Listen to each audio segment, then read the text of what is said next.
जारन बहू। कमला एक बहुत स्वार्थी महिला है। उसने पैसों के लिए एक ऐसे इंसान से शादी की जो पहले से शादीशुदा और एक बच्चे का पिता भी था। कमला के पति को मरे हुए एक अरसा बीत गया है। अब वो अपने सौतेले बेटे वैभव के साथ रहती है। वैभव के दिल में अपनी माँ को लेकर इतना डर है कि वो अपनी माँ के सामने एक शब्द नहीं बोल पाता। उसकी माँ जो कहती है उसको सर झुकाकर वही मानना पड़ता है। वैभव, तुमने अभी तक घर का काम क्यों नहीं किया? तुमसे कितनी बार कहा है कि सूरज निकलने से पहले तुम घर की साफ सफाई पूरी कर दिया करो। वैभव कुछ नहीं बोलता, चुपचाप सर झुकाए अपनी माँ की बात सुनता रहता है। तभी पास में खड़ा नौकर सुखराम कहता है, मालकिन, वैभव बाबा को रात से तेज बुखार है, इसलिए वो सुबह जल्दी उठ नहीं पाए। उनके बदले मैं घर की साफ सफाई कर देता हूँ। इसे कोई बुखार नहीं है। मैं इसे अच्छी तरह से जानती हूँ। ये सब काम न करने के बहाने हैं। सुखराम काका, बोल दो इसे, सारे घर का काम यही करेगा। और इससे समय पर अपना काम पूरा नहीं किया तो इससे आज का खाना भी नहीं मिलेगा। मगर मालकिन, वैभव बाबा की सच में ही तबीयत खराब है, आप एक बार देख तो लीजिए। कमला बिना कुछ बोले वहां से चली गई और बेचारा वैभव तेज बुखार में भी काम करता रहा। कमला वैभव की शादी एक ऐसी लड़की से कराना चाहती थी जो अनपढ़ हो और कमला से इसी तरह डरे जिस तरह वैभव डरता है, ताकि वैभव की सारी जायदाद और धन दौलत उसकी मुट्ठी में रहे। लेकिन आज के जमाने में ऐसी लड़की मिलना मुश्किल है। कमला कार में यही सब कुछ सोचती जा रही थी कि तभी रास्ते में, अरे ड्राइवर, तुमने कार क्यों रोक दी? और ये इतना शोर कैसा? मैडम, आगे कुछ बंजारों का खेल चल रहा है, इसलिए भीड़ लगी है। मैं अभी भीड़ को साइड में करवाकर कार निकालता हूँ। ड्राइवर भीड़ को साइड करके कार निकालने की कोशिश करने लगा कि तभी कमला की नजर रस्सी पर चल रही एक फुलवा नाम की बंजारन पर पड़ी। क्यों ना मैं इस बंजारन की शादी वैभव से करा दूं? ये तो अनपढ़ लग रही है, मेरे पैरों तले दबकर भी रहेगी। मुझे अभी इसके माँ बाप से बात करनी होगी। ये सोचकर कमला ने उन बंजारों से बात की और उन्हें शाम को अपने घर बुलाया। फुलवा के माता पिता वहां उसे लेकर आ गए। उन्होंने इतना आलीशान घर पहले कभी नहीं देखा था। अच्छा हुआ आप लोग आ गए। देखिए, मुझे घुमा फिरा कर बात करने की आदत नहीं है, इसलिए सीधे सीधे मुद्दे पर आती हूँ। मुझे आपकी बेटी बहुत पसंद है। मैं अपने इकलौते बेटे की शादी आपकी बेटी फुलवा से कराना चाहती हूँ। इसके बदले में आप जो चाहो वो ले सकती हैं। तभी फुलवा की माँ कहती है, ये क्या कह रही है मैम साहब? कहीं आप हमारी गरीबी का मजाक तो नहीं उड़ा रही ना? आप मेरे बेटे से मिल लो। अगर आपको मेरा बेटा पसंद आता है तो मैं कल से ही शादी की तैयारी शुरू कर दूंगी। सुखराम, वैभव को लेकर आओ। फुलवा अपनी माँ के कान में फुसफुसाती है, माँ, कहीं इस मेम साहब का छोरा पागल तो ना है? फुलवा अपनी माँ से बात कर रही होती है कि वैभव वहां आता है। फुलवा उसे देखती ही रह जाती है और उसके माता पिता उसकी शादी तय कर देते हैं।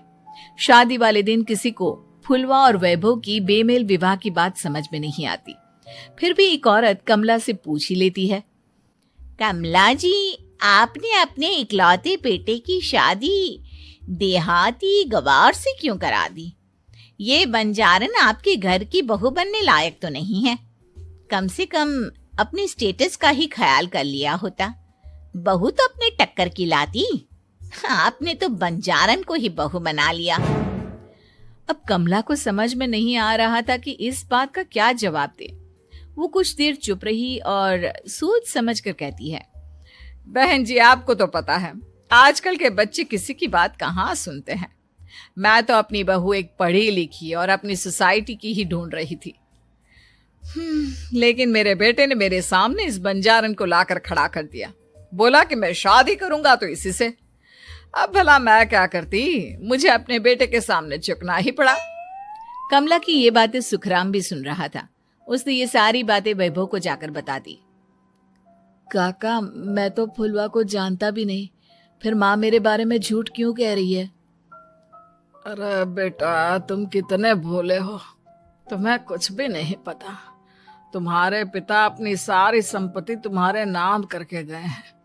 तुम्हारी माँ नहीं चाहती कि यह संपत्ति तुम्हें मिले, इसलिए उन्होंने तुम्हारी अनपढ़ लड़की से शादी करवाई ताकि तुम्हारी तरह वो भी अपने हक के लिए आवाज ना उठा सके।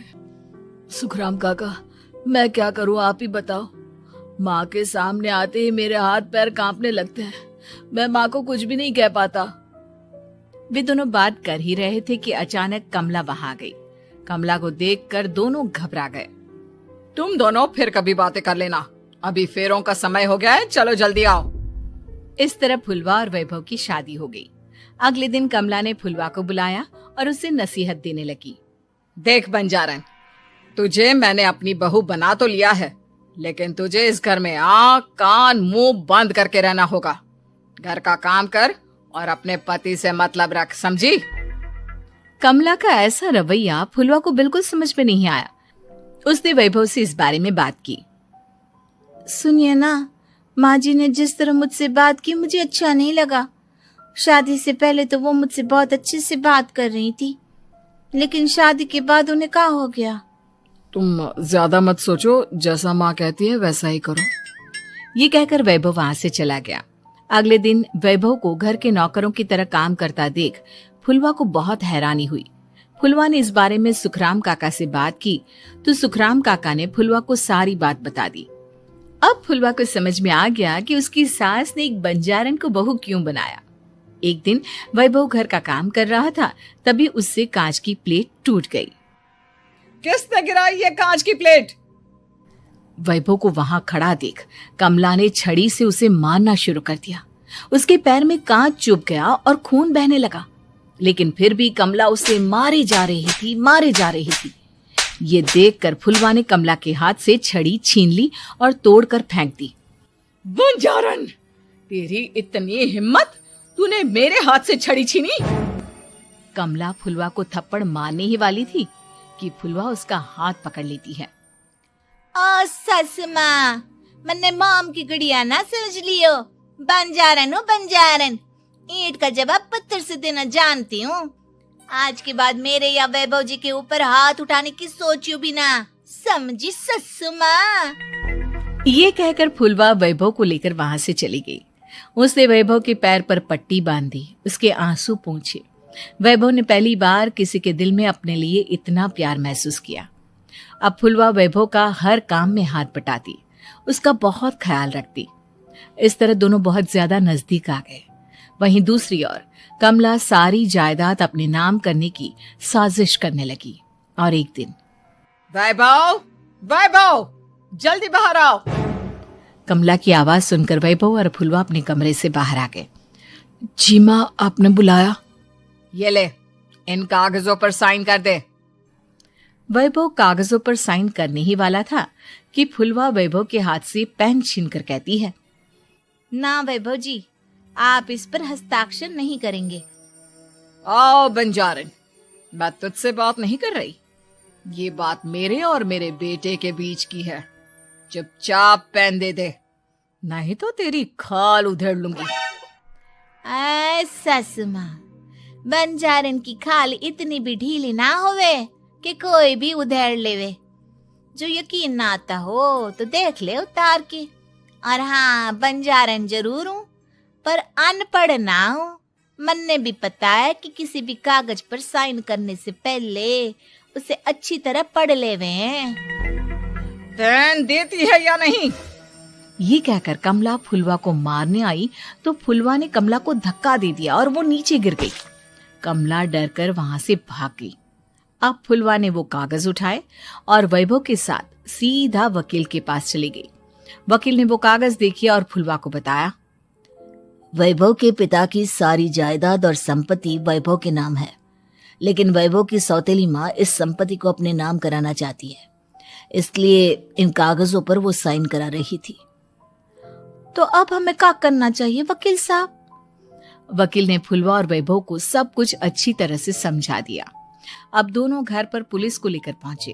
कमला पुलिस को देखकर घबरा गई। पुलिस ने कहा, आपके नाम की कंप्लेंट हुई है, आपको हमारे साथ थाने चलना होगा। कंप्लेंट?